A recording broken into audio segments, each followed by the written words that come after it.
Hi, welcome back. Bit overcast today, but there's enough light for a video, so here we go. The other day I was thinking about a story that a friend of mine, Vaughan, told when we were at university.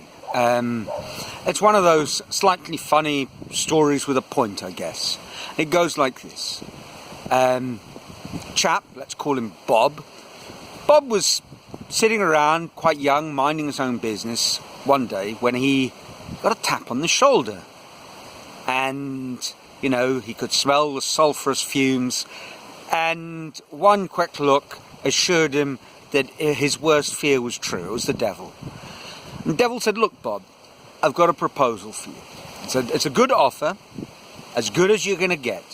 And here it is. I'm going to give you something in return for the promise of your soul.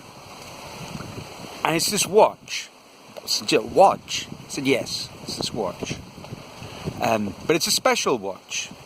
It's a stopwatch. And when you stop it, that stops your life right there. And where you are at that moment, you will live that moment in its totality for eternity. So when you have that heavenly moment in your life, you can stop it, and, you know, life will be like that forever." And Bob thought, "Now, that's actually quite a good deal, you know. I get to, you know, live a heavenly life with a guarantee." So I said, "Okay, I'll take you up on the offer." And Bob went about his life and, you know, graduated. That was great, but really there was more to come. You know, his first girlfriend, losing his virginity, getting married, his first child. I mean, there were a whole string of moments in his life, events, accomplishments that were truly incredible. He was leading a wonderful life, but nothing where he'd think, you know, this is it. I'm going to stop the watch. And it, you know, life carried on and time went by and Bob got older. And one day he found himself at a train station, as you do, and he got a tap on the shoulder again, and he felt a chill. He didn't even turn round, and he had a whisper in the ear which just said, "It's now." And Bob knew. So he got on the train, you know, with a sense of desperation, because he knew where the train was going. And he'd blown it. He'd had the watch, and he'd just never stopped the watch in time. And he was on the train, and he eventually started looking around the train, going to the fiery pit, and everyone was just having a whale of a time, partying like there was no tomorrow. And Bob said to him, like, "How can you be so happy? You know, we're going to hell. This is the train bound for hell. You know, the devil told me. There's no escape." And they said, we know. But, you know, what else are we going to do? In no time at all, life is going to be miserable for an eternity, so we might as well enjoy the train ride. And then Bob, he looked around, he said, "You know, thing is, I've got this watch." And he clicked it. You know, I always liked that story. You know, Bob put one over on the devil. Wonderful. But it is a story with a point. You know, life is like that. You know, we keep on running around looking for more. You know, we have a moment. The moment's great.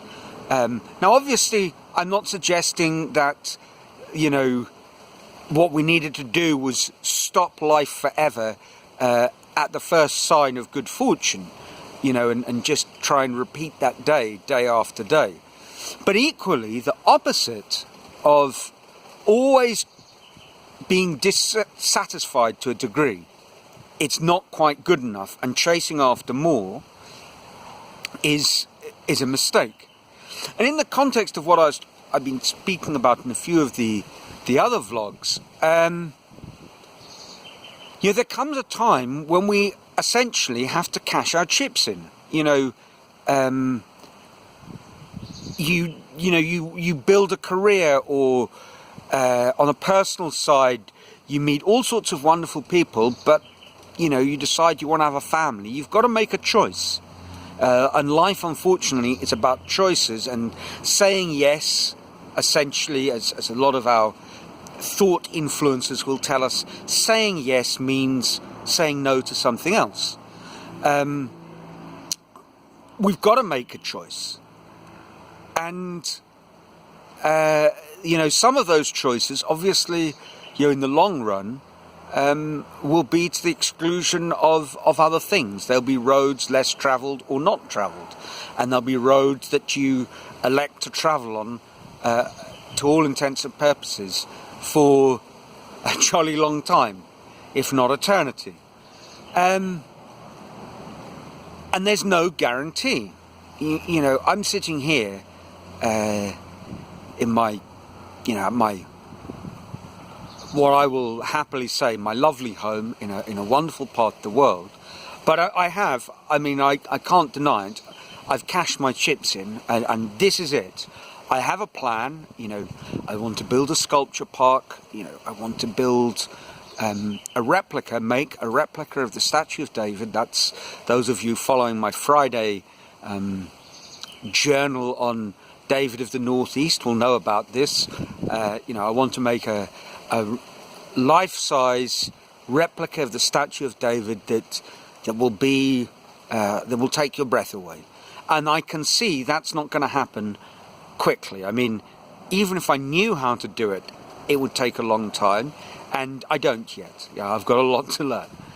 And I've started work in sort of the cultural and education area here, and there's ideas and plans, but who knows what's going to happen? It could be that in 30 years' time, when I'm in my 80s, at not the 40th or the 50th, but the 70th old grey reunion, I'm 87, and my friends say, "Good God, look at what you frittered away your time on the last 40 years. What were you thinking of?"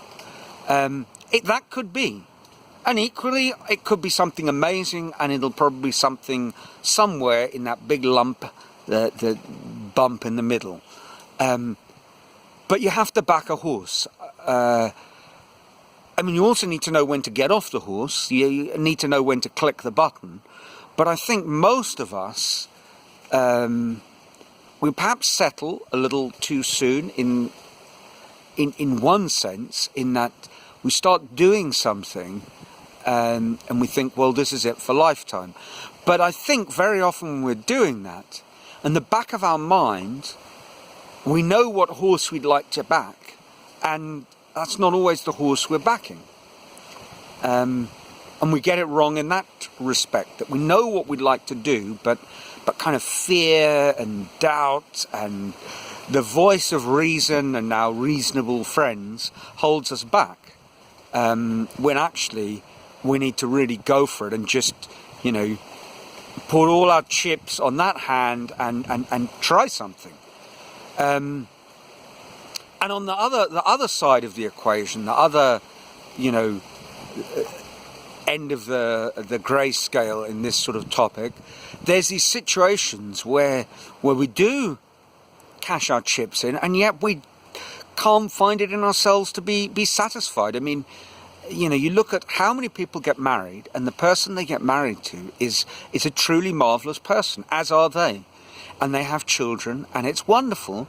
But a sort of nagging dissatisfaction that there's something better somewhere else holds them back, and leads them into mistaken folly. And then somewhere in the middle, in the sort of mundane part of life, there's that thing where we're just, we have something that's perfectly good, where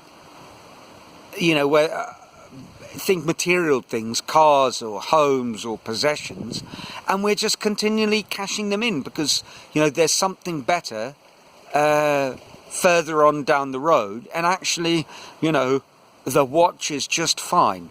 Click it, be done with it and, you know, carry on with your life. So it's a sort of funny tale, revisiting the devil. He gets a lot of bad press, but he does lend himself to good stories. I don't know what you made of all of that. Let me know. I'm having difficulties, by the way, there's a little bit of advertising at the end. I'm having difficulties downloading the films themselves. So I'm downloading YouTube links.